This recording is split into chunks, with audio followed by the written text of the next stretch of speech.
Welcome back to all my wonderful family members in your channel Career in Commerce. I hope you all are doing amazingly great. If you are new to the channel, then do subscribe the channel and press the bell icon to witness the concept clarity magic happening here. In the previous video, we have discussed about industry and its types. अगर आपने ये video नहीं देखा है तो इस video को जाकर देखिए ताकि आज की क्लास में जो हम कॉन्सेप्ट पढ़ने वाले हैं उसे समझने में आपको आसानी हो। मैंने इस वीडियो का लिंक डिस्क्रिप्शन में शेयर कर दिया है। In today's class, we are going to discuss about commerce and its components. So without any further delay, let's get started.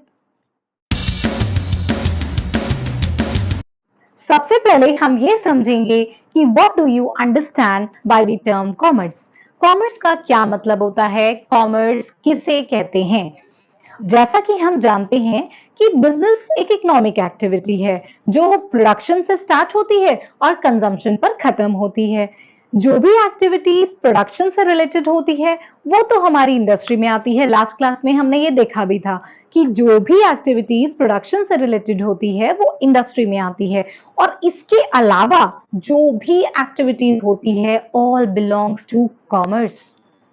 So commerce is the sum total of all those activities which have to be undertaken in carrying things from place of production to place of consumption. Place of production का मतलब, place of production को हम short form में लिखते हैं POP and place of consumption को हम short form में बोलेंगे POC। ठीक है, तो आप सबसे पहले ये समझिए कि प्लेस ऑफ प्रोडक्शन का क्या मतलब हुआ। प्लेस ऑफ प्रोडक्शन वो प्लेस होता है जहां पे हम गुड्स का प्रोडक्शन करते हैं और प्लेस ऑफ कंजम्पशन वो प्लेस होता है जहां पे उन गुड्स का यूज होता है, उनको इस्तेमाल किया जाता है। तो कॉमर्स जो है ना वो गुड्स को प्लेस ऑफ प्रोडक्शन से प्लेस ऑफ कंजम्पशन तक पहुंचाने का काम करता है और यहां से यहां तक पहुंचने में बहुत सारे हर्डल्स और रुकावटें आती हैं। कॉमर्स इनको भी रिमूव करता है। प्लेस ऑफ प्रोडक्शन और प्लेस ऑफ कंजम्पशन तक पहुंचने का एक प्रोसेस होता है, तो इसे समझना भी जरूरी है कि ये प्रोसेस क्या होता है। देखिए, सबसे पहले होलसेलर्स फैक्ट्री से सामान को परचेज करते हैं और उसे रिटेलर्स को सेल कर देते हैं और फिर वो रिटेलर्स उनको कंज्यूमर को सेल कर देते हैं। बहुत सिंपल लग रहा है ना ये प्रोसेस सुनने में, but there are so many difficulties and hurdles in sale, purchase और डिस्ट्रीब्यूशन ऑफ गुड्स। तो मैम आप ये भी बता ही दीजिए कि कौन सी प्रॉब्लम्स और हर्डल्स हमें फेस करनी पड़ती है। देखिए, transport is needed from taking material from one place to another, insurance is needed for the safety of the material, godowns are needed for the storage of the material, advertisement is needed for giving information about the material, etc. Commerce include purchase and sale of activities related with removing all the hurdles coming in the way of purchase and sale of activities. तो commerce क्या होता है? commerce में purchase, sale और distribution से related activities आती हैं और उन एक्टिविटीज को करते वक्त जो भी हर्डल्स और रुकावटें आती हैं कॉमर्स उनको भी रिमूव करता है। वीडियो को पूरा देखिएगा, मैं गारंटी लेती हूँ आपको ये कॉन्सेप्ट बहुत अच्छे से समझ में आ जाएगा क्योंकि करियर इन कॉमर्स का मोटो ही है कॉन्सेप्ट क्लैरिटी। कॉमर्स क्या होता है? कॉमर्स के बारे में तो हमने पढ़ लिया और उसे अच्छे से समझ लिया और अब हम इसकी टाइप्स के बारे में पढ़ लेते हैं। कॉमर्स की दो टाइप्स होती हैं, बोर्ड पर देखिए। कॉमर्स जो होता है उसके दो कंपोनेंट्स होते हैं, एक होता है हमारा ट्रेड और दूसरा होता है हमारा ऑक्सिलरीज टू ट्रेड। तो वन बाय वन इसको समझते हैं, ट्रेड मतलब क्या होता है और ऑक्सिलरीज टू ट्रेड का मतलब क्या होता है। सबसे पहले बात कर लेते हैं ट्रेड क्या होता है। Trade means buying and selling of goods and services with the purpose of getting profit. Trade मतलब खरीदना और बेचना, चाहे वो गुड्स हो चाहे वो सर्विसेज हो, दोनों का ही पर्पस होता है गेटिंग प्रॉफिट। कोई पर्सन हैंड कार्ट पर सामान बेच रहा है, हो सकता है कोई स्मॉल शोरूम्स में, कोई बिग शोरूम्स में, कोई डिपार्टमेंटल स्टोर में, तो ये सारे ही हमारे ट्रेड का पार्ट होते हैं। तो ट्रेड मतलब खरीदना और बेचना गुड्स और सर्विसेज को जिसका पर्पस होता है of getting profit. Okay, then auxiliaries to trade क्या होता है? देखिए, ऑक्सिलरीज टू ट्रेड का मतलब होता है कि जो ट्रेड को करने में हेल्प करता है। जैसे जो ऑक्सिलरीज टू ट्रेड होता है ना, वो ट्रेड को करते वक्त जो भी हमारे रास्ते में रुकावटें आ रही होती हैं, जो हर्डल्स आ रही होती है ना, ये उसको रिमूव करने का काम करता है। तो दोनों चीजों को समझ लिया आपने। ट्रेड मतलब खरीदना और बेचना, गुड्स और सर्विसेज को, और ऑक्सिलरीज टू ट्रेड मतलब उस ट्रेड को करने में जो हेल्प कर रहा है वही हमारा ऑक्सिलरीज टू ट्रेड होता है। और सारी हर्डल्स और रुकावटों को भी ये दूर करने का काम करता है। हमने ट्रेड को समझ लिया, लेकिन ट्रेड की भी दो टाइप्स होती हैं। एक होता है हमारा होम ट्रेड और दूसरा होता है हमारा फॉरेन ट्रेड। होम ट्रेड का क्या मतलब होता है? Home trade means buying and selling takes place within the national boundary. मतलब जो भी हम परचेज और सेल करने का काम कर रहे हैं वो हम अपनी कंट्री के अंदर ही कर रहे हैं, उसी को हम होम ट्रेड बोलते हैं। फॉरेन ट्रेड का क्या मतलब होता है? Means buying and selling takes place outside the national boundary. मतलब इसमें जो भी हम परचेज और सेल करने का काम कर रहे हैं वो कंट्री से बाहर कर रहे हैं, उसी को बोलते हैं हम फॉरेन ट्रेड। जो होम ट्रेड होता है उसकी भी थ्री टाइप्स होती हैं। एक होता है हमारा लोकल लेवल ट्रेड, दूसरा होता है स्टेट लेवल ट्रेड और तीसरा होता है हमारा नेशनल लेवल ट्रेड। देखिए, जो हमारा लोकल लेवल ट्रेड होता है ना, उसका मतलब है कि हम जो भी ट्रेड कर रहे हैं, मतलब जो भी बाइंग एंड सेलिंग कर रहे हैं, वो हम एक विलेज से दूसरे विलेज में कर रहे हैं, या फिर हो सकता है एक टाउन से दूसरे टाउन में कर रहे हैं। और जनरली जब हम लोकल लेवल ट्रेड करते हैं ना, तो उसमें हम डेली यूज की चीजों को ही बाइंग और सेलिंग करने का काम करते हैं। जैसे कि जो चीजें पेरिशेबल नेचर की होती हैं, जल्दी खराब हो जाती हैं, उनको ही हम इसमें सेल और परचेज करने का काम करते हैं।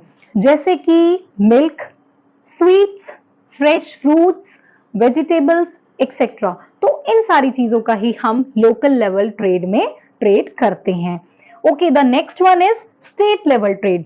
स्टेट लेवल ट्रेड में क्या होता है? स्टेट लेवल ट्रेड में हम एक डिस्ट्रिक्ट से दूसरे डिस्ट्रिक्ट में सेल और परचेज करने का काम करते हैं। और जनरली हम स्टेट लेवल ट्रेड में यूटेंसिल्स, पल्सेस एक्सेट्रा इन सब चीजों का जो है वो ट्रेड करते हैं। नेशनल लेवल ट्रेड में हम एक स्टेट से दूसरे स्टेट में सेल और परचेज करने का काम करते हैं। और इसमें हम जनरली जैसे क्लोथ्स हो गए, मशीनरी हो गई, इन सब चीजों का ट्रेड करने का काम करते हैं। तो होम ट्रेड में 3 लेवल के ट्रेड्स होते हैं, लेकिन हमारे जो ये तीनों लेवल्स होते हैं ना, वो होलसेल ट्रेड और रिटेल ट्रेड पर डिपेंड होते हैं। तो ये होलसेल और रिटेल ट्रेड का क्या मतलब हुआ? देखिए, एक पर्सन होता है जिसे हम होलसेलर बोलते हैं। ये जो होलसेलर होता है ना, वो क्या करता है? मैन्युफैक्चरर से लार्ज क्वांटिटीज में सामान को परचेज करता है, और जो सामान इसने मैन्युफैक्चरर से परचेज किया उसको रिटेलर को सेल करने का काम करता है। और ये जो रिटेलर होते हैं वो होलसेलर से सामान परचेज करते हैं और उनको कंज्यूमर को सेल करने का काम करते हैं। तो हमारा जो मैन्युफैक्चरर है और हमारा जो कंज्यूमर है, इनके बीच में हमारे ये दो मिडिलमैन हैं। एक हमारा है होलसेलर और दूसरा हमारा है रिटेलर, जो क्या कर रहे हैं? गुड्स के डिस्ट्रीब्यूशन में हमारी हेल्प करते हैं। इसी को हम बोलते हैं होलसेल ट्रेड और रिटेल ट्रेड। तो आई होप आपको होम ट्रेड अच्छे से समझ में आ गया होगा। अब हम बात कर लेते हैं फॉरेन ट्रेड के बारे में। हमारा जो फॉरेन ट्रेड होता है, इसका मतलब हम समझ चुके हैं कि फॉरेन ट्रेड में हम एक कंट्री से दूसरी कंट्रीज में परचेज और सेल करने का काम करते हैं, उसको ही हम फॉरेन ट्रेड कहते हैं। लेकिन जो ये फॉरेन ट्रेड होता है उसकी भी 3 टाइप्स होती हैं। कौन कौन सी टाइप्स हैं हमारी? इंपोर्ट, एक्सपोर्ट और एंट्री पोर्ट। तो वन बाय वन इसको समझते हैं, तीनों का क्या मतलब होता है। इंपोर्ट मतलब क्या होता है? इंपोर्ट मतलब जब हम किसी दूसरी कंट्री से सामान को खरीदते हैं तो उसे हम इंपोर्ट कहते हैं। जैसे इंडिया ने पेट्रोलियम खरीदा ईरान से, तो इंडिया के लिए कौन सा ट्रेड है? इंडिया के लिए ये इंपोर्ट ट्रेड है, क्योंकि इंडिया ने खरीदने का काम किया है ईरान से। एक्सपोर्ट का क्या मतलब होता है? एक्सपोर्ट मतलब होता है जब हम किसी दूसरी कंट्री को सामान बेचते हैं तो उसे हम एक्सपोर्ट कहते हैं। जैसे इंडिया ने कॉटन के कपड़े जो हैं वो रशिया को सेल किए, तो इंडिया के लिए ये एक एक्सपोर्ट ट्रेड है क्योंकि इंडिया ने इसमें कुछ सेल करने का काम किया है दूसरी कंट्री को। अब बात कर लेते हैं एंट्री पोर्ट की। एंट्री पोर्ट का मतलब होता है जब हम किसी दूसरी कंट्री से सामान को परचेज करते हैं और किसी तीसरी कंट्री को उस सामान को सेल करते हैं, उसी को हम बोलते हैं एंट्री पोर्ट। इसका एग्जाम्पल देखिए, जैसे इंडिया ने स्पाइसेस खरीदे चाइना से और उसे जापान को सेल कर दिया, तो ये इंडिया के लिए कौन सा ट्रेड है? ये इंडिया के लिए एंट्री पोर्ट ट्रेड है, जिसमें हम दूसरी कंट्री से कुछ खरीदते हैं और किसी तीसरी कंट्री को उसे सेल कर देते हैं। तो आई होप ये ट्रेड की दोनों टाइप्स, होम ट्रेड और फॉरेन ट्रेड, अच्छे से समझ में आया होगा। अब हम बात कर लेते हैं ऑक्सिलरीज टू ट्रेड के बारे में। ऑक्सिलरीज टू ट्रेड, जैसा कि मैंने बताया था कि ट्रेड में जो भी रुकावटें आती हैं उनको ये रिमूव करने का काम करता है, साथ में ट्रेड की एक्टिविटीज को परफॉर्म करने में ये उसकी हेल्प करता है। तो ऑक्सिलरीज टू ट्रेड में हम पढ़ेंगे कि वो कौन से हिंड्रेंसेस हैं जो बाइंग एंड सेलिंग या फिर गुड्स के डिस्ट्रीब्यूशन के टाइम पर आते हैं और कैसे ये ट्रेड को करने में हमारी हेल्प करता है। तो सबसे पहले स्टार्ट करते हैं हम मिडिलमैन से। देखिए, हमारे किसी भी प्रोडक्ट के जो प्रोड्यूसर्स होते हैं वो लिमिटेड नंबर में होते हैं, लेकिन हमारे जो कंज्यूमर होते हैं वो तो अनलिमिटेड होते हैं। तो it is not possible for consumer to purchase goods directly from the producer. This is called hindrance of person. हमारे कंज्यूमर के लिए ये पॉसिबल नहीं है कि वो डायरेक्टली क्या है, वो प्रोड्यूसर से गुड्स को परचेज करे। तो ये तो प्रॉब्लम हो गई। फिर क्या होगा? तो इनके बीच में कॉन्टेक्ट को एस्टेब्लिश करने के लिए हमें मिडिलमैन की जरूरत होती है। To establish contact between manufacturer and consumer, middleman are required. तो आपने देखा हमारा सबसे पहला हिंड्रेंस आया, हिंड्रेंस ऑफ पर्सन। वो हिंड्रेंस कैसे दूर हो गया? मिडिलमैन से वो हिंड्रेंस हमारा रिमूव हो गया। अब बात कर लेते हैं हम अपने सेकेंड पॉइंट की, जो हमारा है ट्रांसपोर्ट। देखिए, goods are produced in one place but consumed all over the country. जो गुड्स का प्रोडक्शन होता है वो तो किसी पर्टिकुलर एक या फिर दो प्लेसेस पर ही होता है, लेकिन जो इसका यूज होता है वो पूरी कंट्री में सारे पार्ट्स में होता है। जैसे एक एग्जांपल से समझिए, जैसे जो टी है वो मेनली कहाँ पर उसका प्रोडक्शन होता है? दार्जिलिंग में या फिर असम में। हमारी कंट्री की बात हो रही है, उसमें मेनली असम और फिर दार्जिलिंग में टी का प्रोडक्शन होता है। But T is consumed all over the country, लेकिन उसका यूज तो पूरी कंट्री में होता है। तो फिर ये जो हिंड्रेंस है, हिंड्रेंस ऑफ प्लेस, तो ये कैसे रिमूव होगा? क्योंकि प्रोडक्शन तो कुछ एक दो जगह पर हो रहा है पर उसका कंजम्पशन पूरी कंट्री में हो रहा है। तो उसके लिए जो ये हिंड्रेंस ऑफ प्लेस की प्रॉब्लम है वो ट्रांसपोर्ट के थ्रू रिमूव हो जाती है, क्योंकि ट्रांसपोर्ट के थ्रू हम उन गुड्स को एक जगह से दूसरी जगह पहुंचा सकते हैं। तो आपने देखा कैसे ट्रांसपोर्ट की वजह से हमारा हिंड्रेंस ऑफ प्लेस जो था वो रिमूव हो गया। अब हम अपने थर्ड पॉइंट की बात कर लेते हैं, जो कि है हमारा banking. Finance is the backbone of business. Raw material को परचेज करने से लेके फिनिश गुड्स को सेल करने तक फाइनेंस की रिक्वायरमेंट होती है। कई बार क्या होता है, हम गुड्स को बहुत ही ज्यादा डिस्टेंट प्लेसेस से परचेज कर लेते हैं और वहां पर कैश पेमेंट करना पॉसिबल नहीं होता, या फिर जब हम किसी गुड्स को इंपोर्ट करते हैं तो हमें फॉरेन कंट्री से लेटर ऑफ क्रेडिट की रिक्वायरमेंट होती है, या फिर इंटरनेशनल ट्रेड करने के लिए हमें फॉरेन एक्सचेंज की जरूरत पड़ती है। तो all these hurdles can be eliminated with the help of banking. जो बैंक और फाइनेंशियल इंस्टीट्यूशंस होते हैं वो हमें लोन्स, ओवरड्राफ्ट की फैसिलिटीज प्रोवाइड करते हैं। तो ये जो हिंड्रेंस ऑफ फाइनेंस है ये हम कैसे दूर कर सकते हैं? इस हिंड्रेंस को हम बैंकिंग की हेल्प से रिमूव कर सकते हैं। अब हम अपने फोर्थ पॉइंट की बात कर लेते हैं, जो कि है हमारा insurance.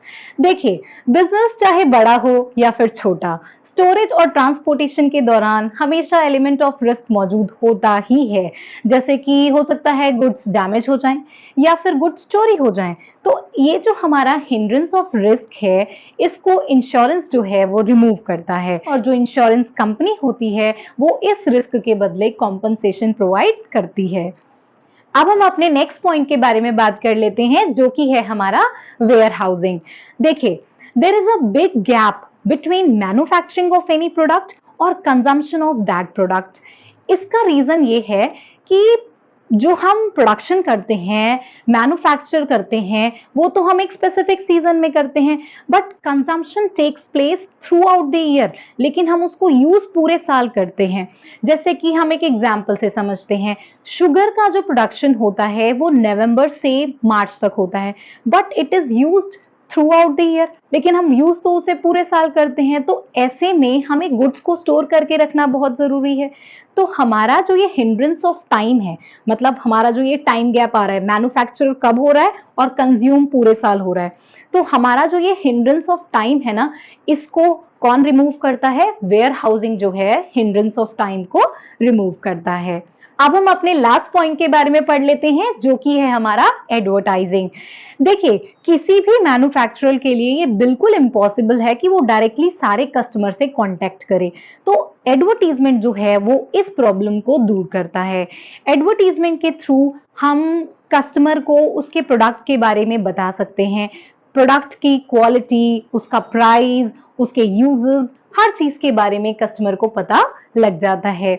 Advertisement enhances the knowledge of the customer about the product and also helps in promoting the sale of goods. Advertisement के थ्रू हम हिंड्रेंस ऑफ इंफॉर्मेशन जो है उसको रिमूव कर सकते हैं। अब हमारा classification of business activities complete हो गया है, जिसमें हमने इंडस्ट्री और कॉमर्स के बारे में पढ़ा। This is all for today's class. I hope you have understood this concept well. Feel free to ask any doubt and let me know in the comment section. Stay tuned for the next interesting video. Till then, keep watching more videos to have concept clarity and deep knowledge. Do not forget to like and subscribe the channel. Thank you so much for giving your valuable time. Hare Krishna.